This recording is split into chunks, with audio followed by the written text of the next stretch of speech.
morning. My name is Achilles Kashkiriakou. I'm the Cultural Council of the Cyprus High Commission. And I would like to welcome you all tonight in this promising, fascinating lecture on the postal communication in Cyprus and how it developed throughout almost 7 centuries period of time.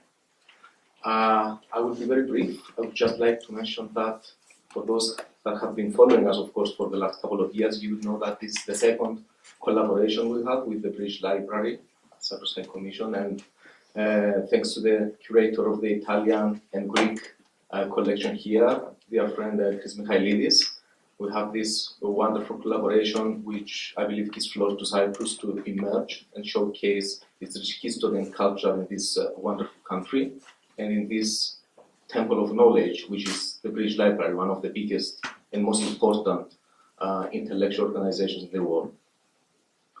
I won't speak long. I will pass the floor to my High Commissioner for his own welcoming remarks. Thank you very much. Thank you very much, Chris, for the collaboration. It's been wonderful organizing. The lecture will, I'm sure, demonstrate. Communication has been a vital element in the course of our history, not only for the local population, but also in respect to public administration, economy, and state control. During the past 7 centuries, Venetians, Ottomans, and British, who controlled Cyprus, undoubtedly left their own mark on how messages can be safely produced and delivered. Of course, what this lecture will not examine is how the system, not to say the art, of passing a message has been developed in the digital age of the 21st century. And of course, because in those times we didn't have social media, we didn't have Twitter, we didn't have Instagram, we didn't have Facebook. We would need hours to talk about that and how that has also affected contemporary society and how. And I wasn't having very much luck.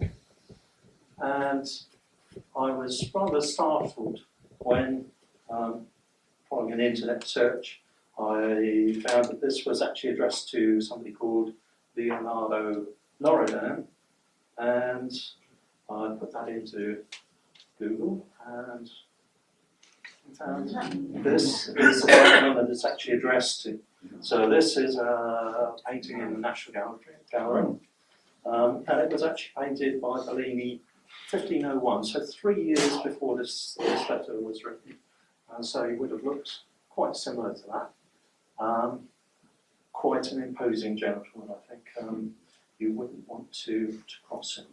But the Council of 10 in Venice were responsible for the security of Venice. That was their principal role.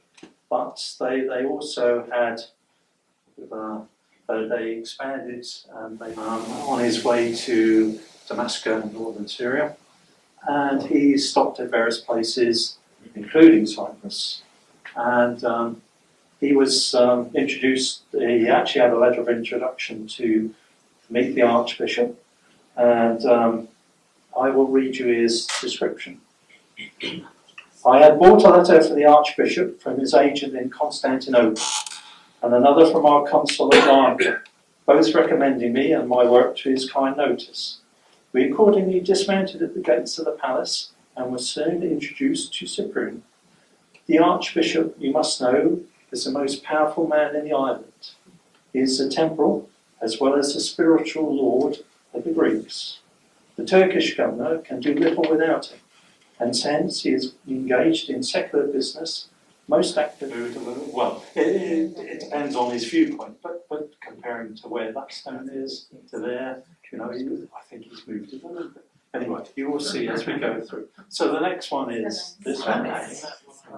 Yes? But what's happened here? Now, I'm not sure whether this has happened later or whether this is just a different view, but interesting. If you change the name, you change much later with the story. And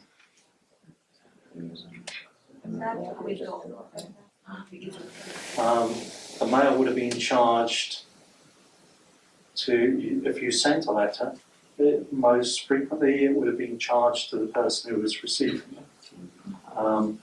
And it gets very complicated when you're going through different countries, because obviously each country added on their own little bit of charge, and so sometimes you get covers that have an awful lot of manuscript rate marks on. It's a lot to work them out. So, it's only later, with the introduction of stamps in 1840, that things moved from the addressee paying them to the sender paying for them generally.